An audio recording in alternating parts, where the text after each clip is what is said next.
तो गाइस हमारे बहुत सारे सीएसपी संचालक भाई लोगों की तरफ से ये कमेंट आ रहा है, ये मैसेज आ रहा है कि अभी तक मंत्रा के L1 बायोमेट्रिक डिवाइस में जो एरर आ रहा था 211 आधार रिस्पांस नॉट फाउंड, जिसकी वजह से हम किसी भी तरह का ट्रांजैक्शन नहीं कर पा रहे थे, वो एरर अब नहीं आ रहा है। लेकिन ये एरर ना आने के बाद भी हम किसी भी तरह का ट्रांजैक्शन नहीं कर पा रहे हैं, क्योंकि एरर 211 की जगह पर एरर 152 आ रहा है। जैसे हम स्कैन पर्पस के लिए अपने बायोमेट्रिक डिवाइस को कनेक्ट करते हैं अपने स्मार्टफोन या फिर लैपटॉप के साथ, तो हमारे सामने एक नया एरर लिख करके आता है जिसमें यह लिखा रहता है 152, जो है कि model ID is not getting registered under upgradation process. यानी कि यहाँ पर अपग्रेडेशन प्रोसेस के अंतर्गत यहाँ पर डिवाइस आपका रजिस्टर्ड ना होने की वजह से यहाँ पर 152 का इशू आ रहा है। तो बेसिकली ये इशू क्या है, यहाँ पर 152 का मतलब क्या है, ठीक है, और ये कब तक ठीक होगा, क्योंकि हमारे कई सारे सीएसपी संचालक ये बोल रहे हैं कि जो एरर को 211 आ रहा था, इसका तो लास्ट डेट था 5 जनवरी 2025 तक, यानी कि 5 जनवरी 2025 से ये एरर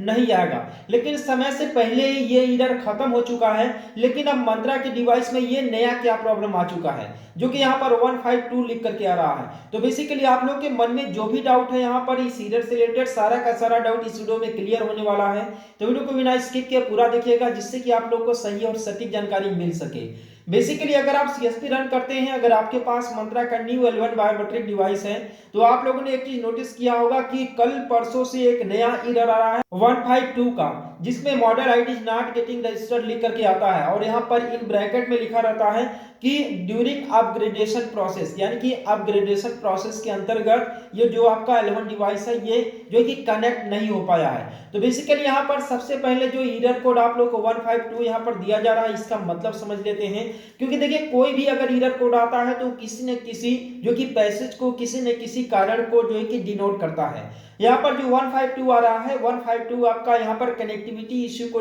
डिनोट करता है, यानी कि यहाँ पर जो भी आपका डिवाइस है, आपका डिवाइस जो है कि कनेक्ट नहीं हो पा रहा है आधार के साथ, आरटी सर्विस के साथ, जिसकी वजह से 152 का इश्यू यहाँ पर आ रहा है। और इन ब्रैकेट में यहाँ पर लिखा हुआ है, देख सकते हैं कि अंडर अपग्रेडेशन प्रोसेस, यानी कि जो कि अपग्रेडेशन प्रोसेस के अंतर्गत होने की वजह से आपका ये जो डिवाइस है ये कनेक्ट नहीं हो पाया है। अब यहाँ पर किसमें अपग्रेड किया जा रहा है, जैसा कि आप सभी को पता होगा कि करीबन जो है कि 1 से 1.5 महीना होने वाले हैं, जिसमें हमारे जो है कि UIDAI के सर्वर में कुछ अपग्रेडेशन किया जा रहा है, कुछ मेंटेनेंस किया जा रहा है, इंप्रूवमेंट किया जा रहा है, जिसकी वजह से जो हम लोग का न्यू L1 बायोमेट्रिक डिवाइस है, चाहे किसी भी कंपनी का हो, वो डिवाइस कनेक्ट नहीं हो पा रहा है। और कनेक्ट इसलिए नहीं हो पा रहा है क्योंकि UIDAI का जो सर्वर है, जो उसका सिस्टम है, उसमें अपग्रेडेशन का काम चल रहा है, यानी कि उसे अपग्रेड किया जा रहा है समय के हिसाब से। इस अपग्रेडेशन प्रोसेस की वजह से आपका जो L1 बायोमेट्रिक डिवाइस है वो कनेक्ट नहीं हो पा रहा है, सेम एज इट इज वही चीज यहाँ पर लिख करके आया हुआ है। तो हमारे जिन भाई लोगों को ये लगता है कि जो 211 एरर आ रहा था वो अलग था,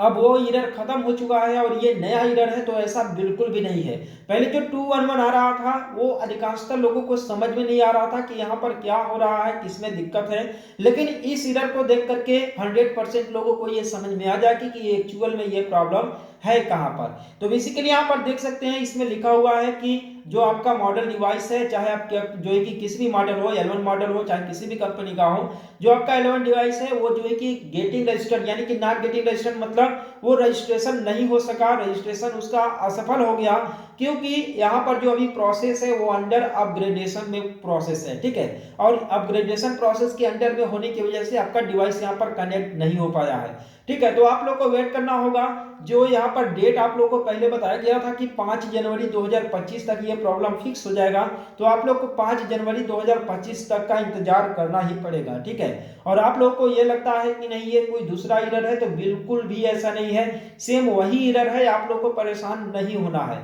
ठीक है। 5 जनवरी 2025 का वेट करना पड़ेगा। तो अगर आपके पास ये एरर आ रहा है तो आप लोग को बिल्कुल भी परेशान नहीं होना है। और हमारे जिन सीएसपी संचालक भाई लोगों के पास स्मार्टफोन का L1 बायोमेट्रिक डिवाइस है, उनके पास अभी तक एरर कोड 403 ही आ रहा है, तो आप लोग भी परेशान मत होइए, ठीक है। और हमारे कुछ भाई लोग ये बोल रहे हैं कि मैं डिवाइस को जो है कि रिटर्न कर दूंगा या फिर ये कर दूंगा वो कर दूंगा, तो आप लोग रिटर्न बिल्कुल मत करना चाहे, क्योंकि किसी भी कंपनी का अगर आप न्यू L1 डिवाइस अभी परचेस करोगे तो वो 100% वर्क नहीं करेगा, ठीक है, जब मैं ये वीडियो बना रहा हूँ। अब आने वाले समय में भी ये डिवाइसेस काम करना शुरू कर दे, लेकिन अभी के केस में कुछ ऐसा ही चल रहा है। तो आई होप कि इस वीडियो के माध्यम से आप लोगों को एक नया जानकारी मिला होगा। तो चैनल को सब्सक्राइब कर देना, वीडियो को लाइक कर देना और हम लोग मिलते हैं फिर किसी नेक्स्ट वीडियो में एक नई अपडेट के साथ।